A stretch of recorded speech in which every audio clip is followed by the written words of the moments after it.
Mesdames et messieurs, bonsoir et soyez les bienvenus dans cette nouvelle édition de votre JT de 22h. Voici les titres qui vous seront développés.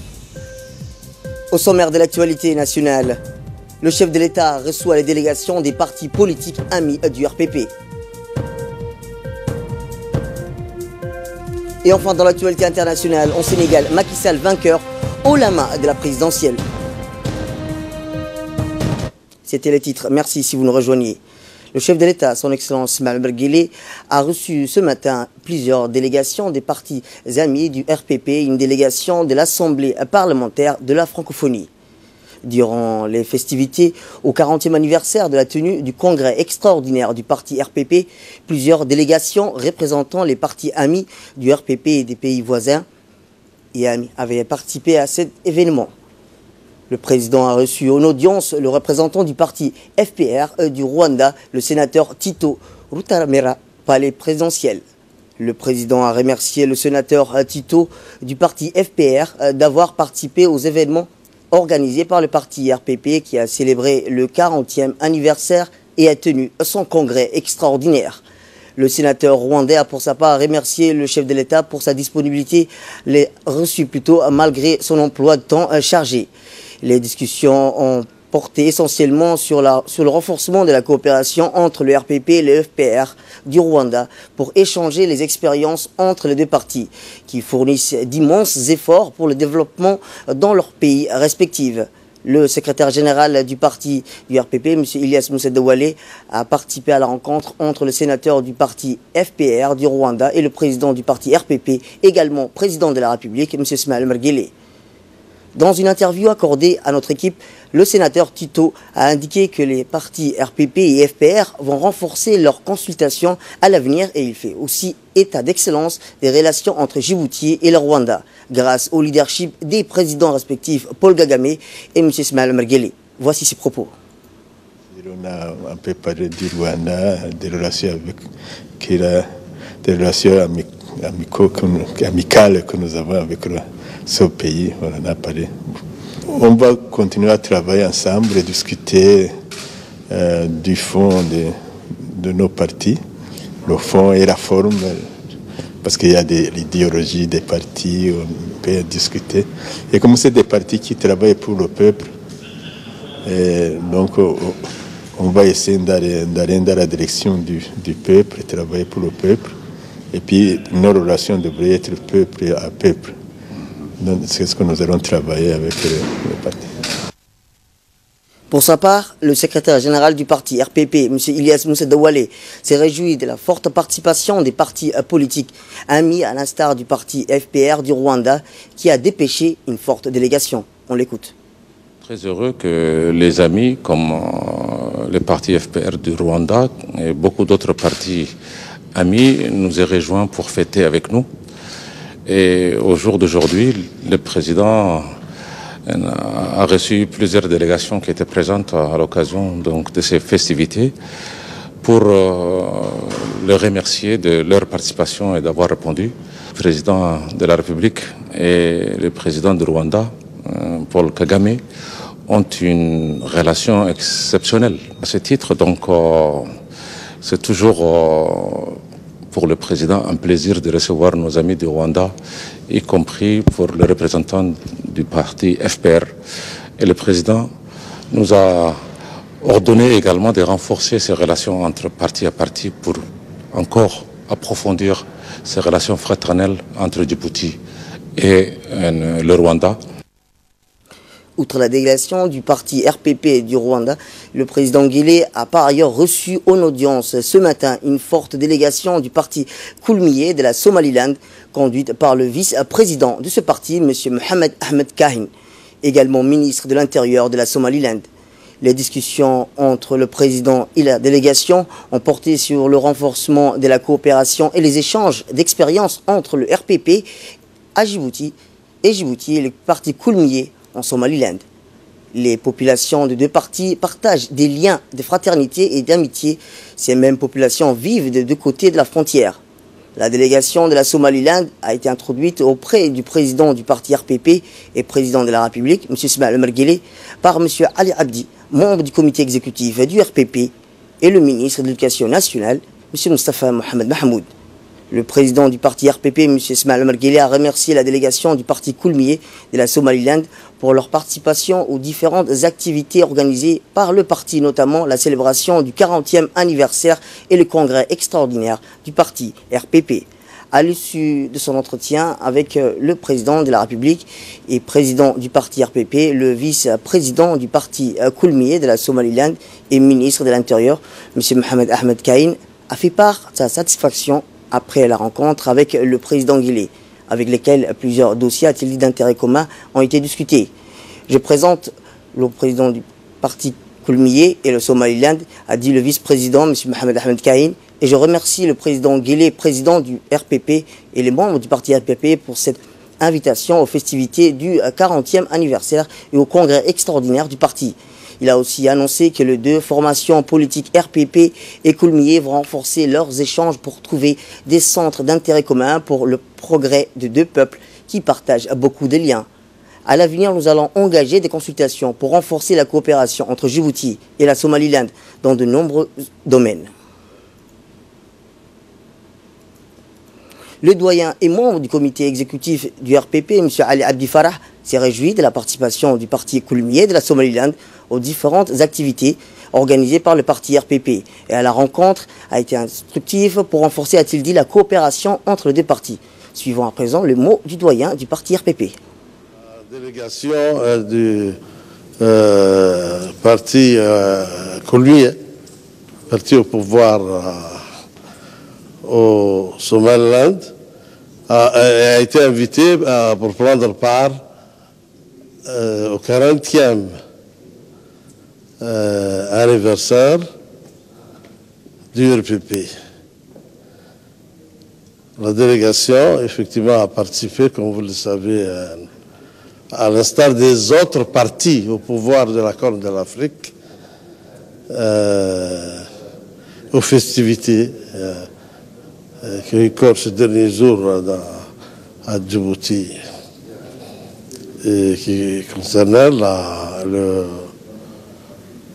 la célébration du 40e anniversaire du RPP. La délégation conduite par le vice-président du parti Koulmié, qui est en même temps ministre de l'Intérieur du Somaliland, qui a pris part aux festivités, a été reçu ce matin par le président de la République et président du RPP. Lors de cette audience, entretien, que le chef d'État et le président du parti a donné accordé à la délégation, il a été question de renforcer les relations des deux partis, en essence, à l'instar du séminaire qui a eu lieu en marge des festivités, qui consistait à mettre aussi à contribution les partis qui représentent effectivement la population, et de renforcer la coopération qui existe fort heureusement entre nos deux pays frontaliers qui ont des relations fraternelles. Après avoir clôturé ses travaux de 2 jours au sein du Parlement djiboutien, la délégation de l'Assemblée parlementaire de la francophonie a été reçue ce matin par le président de la République, M. Ismaël Omar Guelleh. La délégation comprenait plutôt le président de la commission politique de l'APF, M. Christophe André Fraza, le secrétaire général du parlementaire de l'APF, M. Jacques Krabal, et le homologue parlementaire de l'APF, venu de 13 pays représentant des différentes régions continentales. La délégation de l'APF était introduite auprès du président Guelleh par le président de la section Djibouti, présidé par l'ancien Premier ministre, M. Dileta Mohamed Dileta, et comprenait les 2 parlementaires djiboutiens. Durant la rencontre entre le président Guelleh et la délégation de l'Assemblée parlementaire francophone, les discussions ont porté sur le bilan de la réunion de la commission politique avec des thèmes variés tels que des réflexions et débats sur des thèmes régionaux, la culture, les langues de la francophonie, les bilinguismes et le pluralisme, la stabilité politique au carrefour des continents, des langues. La délégation de l'APF s'est réjouie du retour de Djibouti dans la région de l'Assemblée parlementaire de la francophonie après une absence de dizaines d'années. Ce retour a été possible grâce aux efforts du président de la section Djibouti, M. Dileta Mohamed, et l'appui des officiels de l'APF, dont le secrétaire général Jacques Krabal. Dans son mot, le président de la commission politique de l'APF, M. Christophe André, et le secrétaire général sont revenus sur le contenu de la réunion avec le chef de l'État et les différents dossiers traités lors de la réunion de la commission politique. Nous les écoutons. Formidable. On a eu des travaux assez intenses sur de nombreux sujets, sur les situations politiques dans l'espace francophone, ce qui nous a permis de nous pencher sur de très nombreux pays, puisque l'espace francophone recouvre un espace très vaste sur les 5 continents. Nous avons aussi fait le bilan des différents rapports qui sont en cours sur la protection des droits humains, sur la peine de mort et aussi sur un sujet qui est à nouveau mis en avant par la francophonie parlementaire et qui est nouveau sur la lutte contre la prolifération nucléaire et sur le désarmement, et qui est un sujet qui est cher à notre secrétaire général parlementaire, Jacques Krabal, et qui est aujourd'hui dans les mains de la commission politique, mais aussi, et ça c'est un sujet qui est au long cours pour nous, qui est la situation dans le Sahel, avec sans doute une nouvelle instance qui va être installée au sein de l'APF, qui est un comité interparlementaire du G5 Sahel, qui s'est créé à l'occasion du sommet de Paris en décembre dernier, et qui, aujourd'hui, nous sommes en, négociation pour arrimer ce comité interparlementaire qui regroupe, au-delà des 5 parlements du G5 Sahel, les bailleurs de fonds et aussi les parlements des pays donateurs. Donc c'est un gros projet qui a commencé à être au cœur des travaux de la commission politique ici à Djibouti. Donc c'est à Djibouti que beaucoup de choses ont débuté, et c'est à Djibouti que tout ça a été lancé. Donc beaucoup de travaux, beaucoup de projets et beaucoup d'espoir aussi pour les valeurs de la francophonie. Les motivations, elles ont été travaillées, structurées par l'intermédiaire du président de la section, M. Dileta, qui n'a pas arrêté de solliciter auprès de l'Assemblée parlementaire de la francophonie le retour légitime de Djibouti dans cet espace francophone.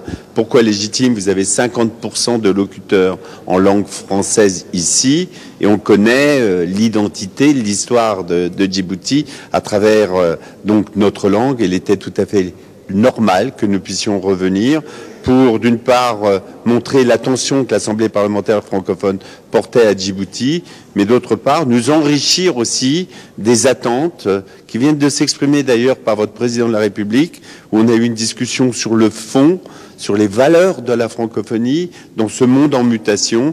Et nous sommes convaincus qu'à la fois Djibouti, mais la francophonie peuvent avoir de l'avenir si nous sommes dans ce respect de la diversité culturelle et de l'identité. Donc c'est une raison pour laquelle nous sommes revenus avec beaucoup de plaisir ici à Djibouti, et saluer le travail qui est fait par la section et M. Dileta.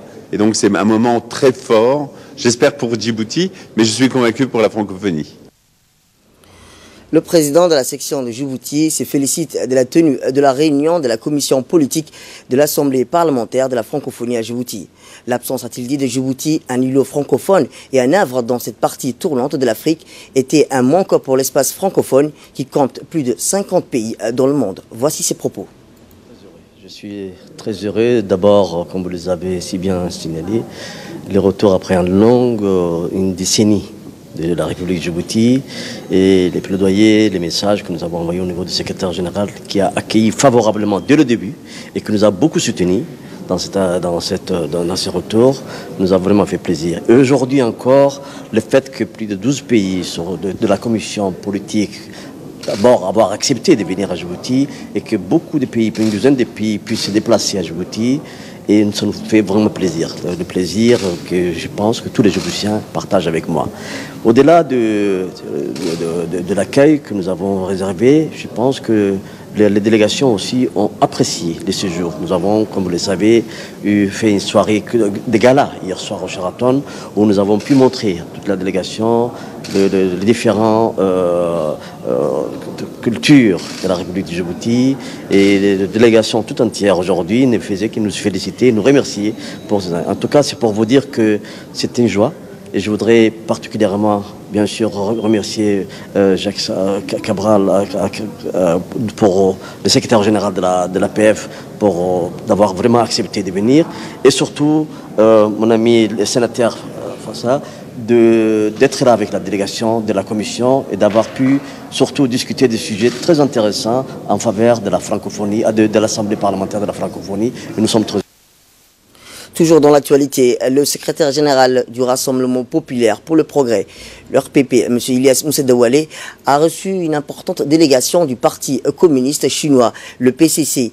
À sa tête, M. Guo Yezhou, le vice-président du département international du comité central du PCC au siège central du parti. Cette visite vise à renforcer davantage l'amitié entre les deux partis et permettra aussi de mieux concrétiser les relations entre les deux pays. Les deux délégations ont tous deux insisté sur le maintien d'étroites relations conjuguées, les efforts consentis pour augmenter la confiance politique mutuelle, les échanges culturels et mutuels. Le haut cadre du Parti communiste, M. Guo, a souligné que la Chine et la République de Djibouti jouissent d'une amitié traditionnelle et que la politique amicale de la Chine envers Djibouti restait inchangée.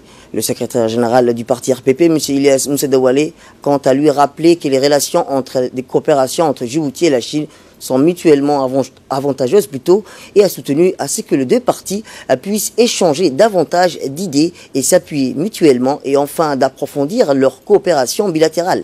Rappelons que la délégation du Parti communiste chinois a pris part au congrès du parti RPP qui s'est tenu hier au Palais du Peuple suite à une invitation du parti RPP. Également dans l'actualité, la salle de réunion de l'Institut d'études diplomatiques a abrité ce matin une conférence portant sur la transposition des rivalités géopolitiques du Golfe Persique vers le Golfe d'Aden. Hussein Aouled nous en dit plus. Cette conférence de Fabrice Balanche, agrégé en géographie et maître de conférence à l'Université de Lyon 2, a porté sur le pouvoir politique par l'étude des territoires à travers une approche multidisciplinaire qui a associé des méthodes quantitatives et qualitatives avec tous les systèmes d'information géographique et des études directes sur le terrain. Monsieur donc Fabrice Balanche, en quelques mots d'ouverture, a remercié le secrétaire général du ministère des Affaires étrangères et le directeur de l'Institut diplomatique pour l'accueil chaleureux. Il a aussi souligné que les crises majeures que connaît le Moyen-Orient avaient des répercussions dans le golfe d'Aden. Quant à lui, le secrétaire général du ministère des Affaires étrangères a souligné que cette conférence s'inscrivait dans les cadres de coopération entre le pays. Une fois les officiels terminés, M. Fabrice Balanche a expliqué à son public que depuis 2011, le Moyen-Orient connaissait une redistribution des cartes des révoltes arabes achevées, les conflits qui ont perduré au Yémen comme en Syrie et en Irak. La région était devenue l'épicentre d'un nouvel arc de crise au niveau international et également devenue le théâtre d'affrontement entre l'Iran et les pétromonarchies du Golfe en Syrie et au Yémen. Le directeur de l'Institut diplomatique, Moussa Ali Megak, a remercié M. Fabrice Balanche pour avoir accepté d'intervenir à l'Institut diplomatique. Le directeur a souligné que cette conférence s'inscrivait dans le cadre de partage d'expertise et de savoir-faire. Nous sommes très heureux en tant qu'institut d'accueillir aujourd'hui ici professeur Fabrice Balanche qui a développé une question d'actualité, surtout les transferts des rivalités au golfe d'Aden. Donc ça bascule du golfe arabo-persique au golfe d'Aden. Donc quelqu'un qui a une très grande connaissance de la région, mais aussi de la nouvelle configuration. Donc ça a été un échange très instructif avec le haut cadre du ministère, mais aussi des autres ministères, de l'Institut aussi politique, de l'IRICA. Donc ça diversifie les relations qu'on a avec des partenaires européens, asiatiques et aussi japonais, chinois. Et nous allons continuer à travailler avec M. Balanche parce que c'est quelqu'un qui a une connaissance très importante et aussi très positive du développement du rôle du Djibouti, mais aussi du rôle émergent de la région de la Corne de l'Afrique qui fait un regain d'intérêt des partenaires internationaux. Tout à fait autre chose cette fois-ci. Le ministre Hassan Omar Mohamed a dirigé aujourd'hui dans son cabinet une cérémonie de signature d'un mémorandum entre l'ambassadeur de la République du Japon à Djibouti, M. Koji Yonetani, et le Haut Commissariat des Nations Unies pour les réfugiés représentant à Djibouti, M. Abdullahi Bari.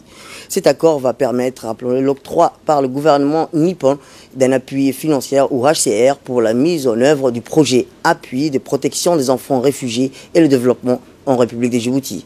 Ainsi, le gouvernement du Japon soutient les actions du gouvernement en faveur des réfugiés installés dans les villages de Markazi, Ali Adé et Holhol.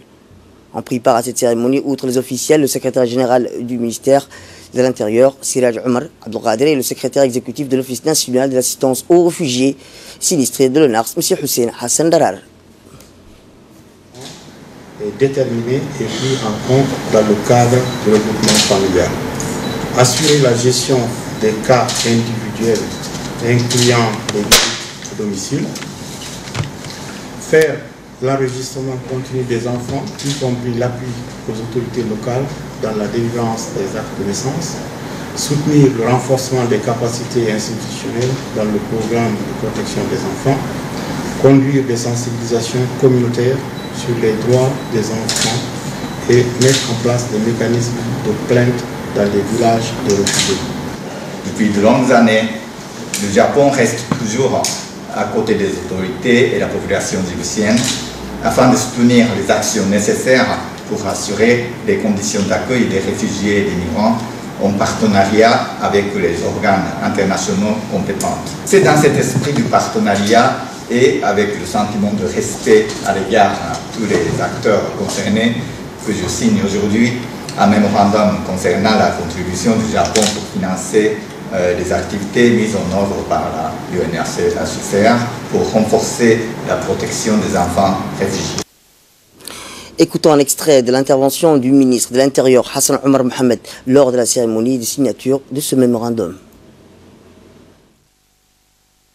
C'est majeur dans la protection et la recherche de solutions durables, en particulier l'inclusion socio-économique des réfugiés dans mon pays. En République de Djibouti, la protection et le bien-être de l'enfant ont été érigés au rang de priorités nationales, lesquelles sont au cœur de l'action gouvernementale, comme en témoigne la panoplie des mesures législatives et administratives adoptées dans ce domaine. Il convient de souligner au passage que Djibouti a été un des premiers pays à adhérer au bien fondé de la Convention des droits de l'enfant en décembre 1990, soit une année après son adoption par l'Assemblée générale des Nations unies. La ratification de la Convention des droits de l'enfant garantit aux enfants presque tous les droits dont il a besoin pour s'épanouir, vivre et grandir, comme par exemple le droit à une identité, à la santé, à une éducation de qualité, aux activités récréatives et un environnement sain. Des actions multisectorielles entreprises par le gouvernement pour répondre aux divers besoins des enfants, en particulier dans les domaines de la protection des enfants réfugiés, ont besoin d'être appuyées par la communauté internationale. Autre actualité cette fois-ci, le ministre des Affaires musulmanes, de la Culture et des Biens Waqf, M. Moumin Hassan Barre, a présidé aujourd'hui la cérémonie de remise des prix aux lauréats du concours national de mémorisation du Saint-Coran qui s'est déroulé au Palais du Peuple. Ont assisté à cette cérémonie de clôture le corps religieux, les maîtres de Coran, les jeunes gagnants venus de la ville de Djibouti et les régions de l'intérieur. Le concours national est organisé annuellement pour déceler la capacité de mémorisation chez les jeunes Les gagnants doivent choisir une 3 catégories, à savoir la récitation par cœur de la totalité du Coran, à savoir les 30 chapitres, ou apprendre 20 ou 10 chapitres par rapport au nombre des participants. Il est à noter qu'il y a une nette hausse par rapport à l'année dernière. Concernant le concours national, cette année, le nombre de participants garçons et chez les filles s'élève à plus de 224 jeunes, dont 173 garçons et 51 filles. Après les sélections, le jury a choisi les meilleurs compétiteurs, ainsi que 30 gagnants au total ont reçu les premières places et méritent les prix qui ont été remis lors de cette cérémonie. La direction des affaires musulmanes, appuyée par le service des mosquées et des concours, a supervisé le déroulement de cette compétition. Au cours de son allocution prononcée pour la circonstance, le ministre a tenu à féliciter les jeunes gagnants en les encourageant à persévérer pour maintenir la capacité de mémorisation et de se préparer pour le grand concours régional du Saint-Coran qui se tiendra à Djibouti pendant le mois béni du Ramadan. Les gagnants, a-t-il dit, à cette compétition auront le prix du chef de l'État. Sport à présent, le secrétaire d'État à la jeunesse et au sport, Hassan Mohamed Kamil, a reçu ce matin à son cabinet ministériel une délégation conduite par M. Barik Rifri Bamakrama et composée du président de la Fédération française d'études et des sports sous-marins, M. Jean-Louis Blanchard, et du fondateur de l'association Objectif Atlantique, M. Daniel Meouchi, du président le secrétaire général de la Fédération djiboutienne des plongées sous-marines, M. Ibrahim Mohamed Abdou, et de M. Abdul Hakim Ahmed Aden, en présence de la conseillère en communication, Mme Medina Saleh. M. Blanchard a d'emblée remercié son hôte pour l'accueil qui lui a été réservé et présenté l'objectif de cette visite qui porte sur le projet de formation professionnelle en tourisme et les métiers de la marine. Ainsi, une vingtaine de jeunes bénéficieront de cette formation qui s'inscrit dans un vaste projet international d'exploitation du savoir-faire de leur fédération. Quant à M. Meouchi, il a présenté les objectifs de l'association qui consiste à organiser des événements sous-marins et terrestres, souvent type chasse au trésor dans le monde de la plongée sous-marine, dans le monde en 2010 à Djibouti. Par ces actions, l'association vise à promouvoir la beauté de la mer des pays organisateurs, en invitant des personnalités et des médias étrangères pour donner plus de crédit à chaque événement. Enfin, le secrétaire d'État a remercié son invité pour sa visite et a expliqué qu'en tant que responsable politique, il s'est de veiller à la promotion de l'image du pays en général et du bien-être de la jeunesse en particulier. Aussi, dans ce cadre, il a exprimé sa joie quant à la richesse et la discussion engagée dans le fond, mais a néanmoins soulevé quelques questions quant à la forme donnée aux projets qui seront réalisés à Djibouti, ainsi que les différentes phases de leur réalisation. Il a par ailleurs rappelé que, conformément à la volonté du chef de l'État, il souhaiterait sensibiliser davantage les jeunes aux métiers de la mer et du tourisme, qui sont des secteurs porteurs, mais néanmoins très peu exploités en République de Djibouti. En bref et en images, l'ambassadeur extraordinaire et plénipotentiaire de la République de Djibouti auprès du Royaume d'Arabie Saoudite, M. Diaedine Sirid Bamakrama, a été reçu plutôt hier par l'émir de la région de Jazan, son Altesse royale, le prince Mohamed bin Nasser bin Abdelaziz Al Saoud. La rencontre s'est déroulée au bureau du prince dans les locaux du gouvernorat de la ville de Jizan. Les discussions se sont portées sur les relations bilatérales entre les deux pays frères ainsi que les affaires des citoyens djiboutiens dans la région de Jizan. La vision du développement des échanges commerciaux entre les ports de Djibouti et Jizan a été aussi parmi les points de discussion. La région de Jizan est située dans la région du sud du Royaume d'Arabie Saoudite. En nouvelle du monde, cette fois-ci au Sénégal, Macky Sall vainqueur haut la main de la présidentielle. Les résultats définitifs de l'élection présidentielle sénégalaise ont été annoncés officiellement par la Cour constitutionnelle hier. Le président sortant Macky Sall remporte donc un second mandat avec le soutien de 58% des électeurs. Ces résultats diffèrent peu de ceux des annonces du 28 février par la Commission nationale recensement des votes. Bien que contestant les verdicts de l'élection, les candidats de l'opposition ont annoncé à introduire un recours auprès du Conseil constitutionnel hyperactif lors d'une campagne électorale, tandis que pendant laquelle il a défendu d'un bilan économique positif. Macky Sall a désormais 5 années pour mettre en œuvre son programme qui vise à faire du Sénégal un pays émergent. C'est dans ses propres termes. En décembre 2018, un tour de table avec des partenaires financiers dans la Banque mondiale et la France avait permis de lever 14 milliards de dollars pour financer la seconde phase de son plan Sénégal émergent. Au Nigeria, au moins 30 personnes ont été tuées dans l'attaque d'un village au nord-ouest du Nigeria, dans l'état de Zamfara, en proie à des bandes armées qui terrorisent la population, ont déclaré mardi la police et des habitants. Des hommes armés à moto ont attaqué dimanche le village de Kwar, dans le district de Shinkafi, ouvrant le feu sur des habitants et incendiant les maisons.